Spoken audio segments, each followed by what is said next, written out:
ጥምቀት ሰኞ በሚሆንበት ሰዓት ገሃዱ መቼ ይጾማል?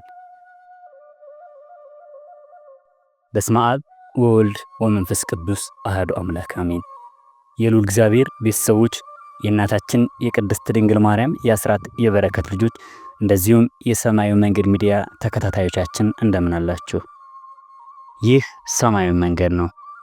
ላይክ፣ ሰብስክራይብ፣ ሼር ማድረጋችሁን አትዘንጉ። ጾም በመንፈሳዊ ሕይወት የምናድግበት፣ ልብላ ልጠጣ የሚለውን ሰውነትን የምናሸንፍበት፣ ፍላጎታችን ለእግዚአብሔር መስዋዕት አድርገን የምናቀርብበት መንገድ ነው። ጾም ማለት ከሆነ ነገር መከልከል ማለትም በሆነም ጾም ለአዳም የተሰጠው የመጀመሪያ ትእዛዙ ነው። ነገር ግን መልካምና ክፉን የሚያስታውቀውን ዛፍ አትብላ፣ ከእርሱም በበላህ ቀን ሞትን ትሞታለህ ብሎ ያዘዘው ትእዛዝ ይህ ነው። አዳም ማድረግ ይቻል የነበረውን ነገር ከዛ ዛፍ መብላትን ስለ እግዚአብሔር ፍቅር ብሎ እንደተወ ነበር የታዘዘው። ጾምም አንድ ሰው ለማድረግ መብት እያለው ነገር ግን ከዛ በላይ ፈጣሪውን አስቦ ያን ነገር በመተው ከፈቃዱ መስዋዕት አድርጎ የሚያቀርብበት መንገድ ነው። አባታችን አዳም ዘእንፍቃዴ እሰውእ ለከ ከፈቃዴ እሰዋለሁ ያለው ይህ ነውና። ጾም በመጽሐፍ ቅዱስ የእግዚአብሔር ቃል በመጽሐፍ ቅዱስ ስለ ጾም አስፈላጊነትና ጠቀሜታ በሰፊው የሚታይበትን ወቅትና ሰዓት ነው።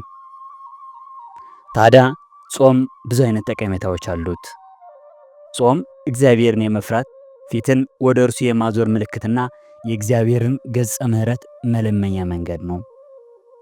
ጾም ሐዘንና ችግርን ለእግዚአብሔር መንገሪያ መንገድ፣ ጭንቀታችን ሁሉ በፊቱ ማፍሰሻ መንገድ ነው። ጾም የትውልድን ስብራት የሚጠገንበት፣ መልካም የሆነ ትውልድ የሚታነጽበት መሳሪያ ነው።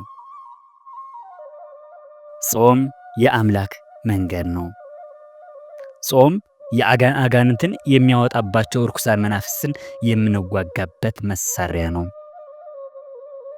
ጾም ታላቅ መንፈሳዊ የተጋድሎ መንገድ ነው። ጾም የታወቀ ጊዜ ያለው ነው። ታዲያ በታወቀ ጊዜው መሰረት ጥምቀት ሰኞ በሚሆንበት ሰዓት ገሃዱ መቼ ይጾማል?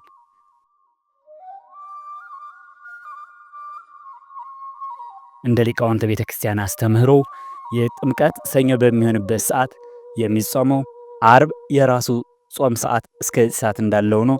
አርብን እስከ 12 ሰዓት በመጾም 3 ሰዓት ይይዛል። ቅዳሜን እስከ 6 ሰዓት ይጾማል። እሁድ ፍታት እስከሚሰጥበት ዕለት እስከ 3 ሰዓት ይጾማል። በጥቅሉ አርብ 3 ሰዓት፣ 6 ቅዳሜ 6 ሰዓት፣ እሁድ 3 ሰዓት፣ በጥቅሉ 12 ሰዓት ይሞላል ማለት ነው። ስለዚህ ጥምቀት ሰኞ በሚሆንበት ሰዓት ገሃድ ጾም 12 ሰዓት ሙሉ በእነዚህ ቀናቶች ይጾማል ማለት ነው።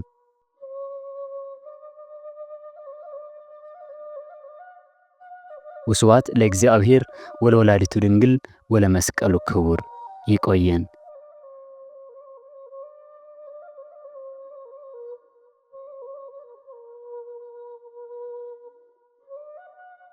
ይህ ሰማያዊ መንገድ ሚዲያ ነው። ሰብስክራይብ፣ ላይክ፣ ሼር ማድረጋችሁን አትዘንጉ። በያለንበት ሰላም እግዚአብሔር አይለየን።